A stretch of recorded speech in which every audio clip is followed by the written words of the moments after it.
As a matter of fact, the biggest problem I run into is improperly fitting footwear. And I think the biggest reason for that is because the shoe industry these days holds no standards to their sizing. You know, just like clothing. You can't go by the size in the label anymore. You have to put it on and you have to see, is this running big, is it running small, you know, what?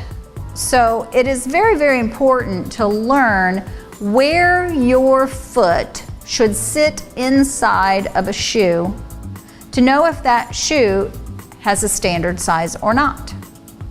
A lot of the athletic shoes are all running small. One in particular brand runs almost 2 sizes small. There are still some made with standard sizing. They do happen to be some of the higher quality, more expensive footwear that's on the market. And some run large. As a matter of fact, some companies don't even make narrows anymore. And it's difficult to even find a shoe that has the pattern of your foot, because the patterns are all kind of like the same.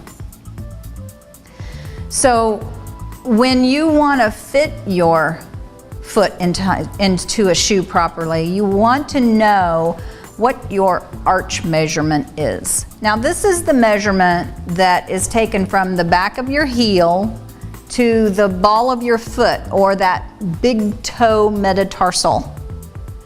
That will be a different measurement than the one you get from the heel to the end of the longest toe. But this ball of foot measurement is the one that you really should go by. And that ball of your foot should sit inside the shoe where the arch ends and the forefoot begins. That's how you know whether that shoe is fitting in length properly. And of course, then the width becomes an issue. And if it's too sloppy, your foot's gonna slide all around. And if it's too narrow, then it's gonna be compromised and be uncomfortable. So when the shoe fits, and sometimes they do, my theory is you buy it in every color they make it in.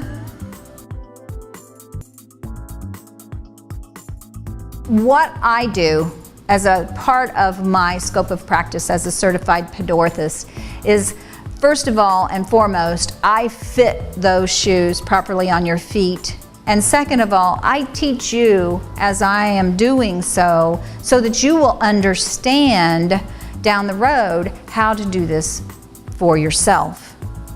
Yeah, some people have really hard to fit feet and probably are going to need the services that I provide with just about every pair they have to purchase. But other people, and most people, it's just a matter of learning how to properly size that shoe for your unique feet. And I'll teach you how to do that. The shoe fitting reference guide on the website is some education that can give you an idea of how this process works. But you have to be open to knowing that, well, let's just say I've measured you and you're a 12 medium, but you've been wearing 10.5s for years. If you're a 12 and I'm gonna buy you an athletic shoe and we know it runs short, I'm gonna buy a 13 because it's gonna fit like a 12. Now you're saying to me, but I've always worn 10.5 and you're gonna buy a 13, it's gonna swim on my feet. But you have to remember, they run small. So I'm really buying a 12 even though it says 13 on the box. You just can't go by the size on the box anymore. You have to know how it's supposed to fit on your foot to know if it fits properly. And so in my field, seeing isn't believing. Feeling is believing.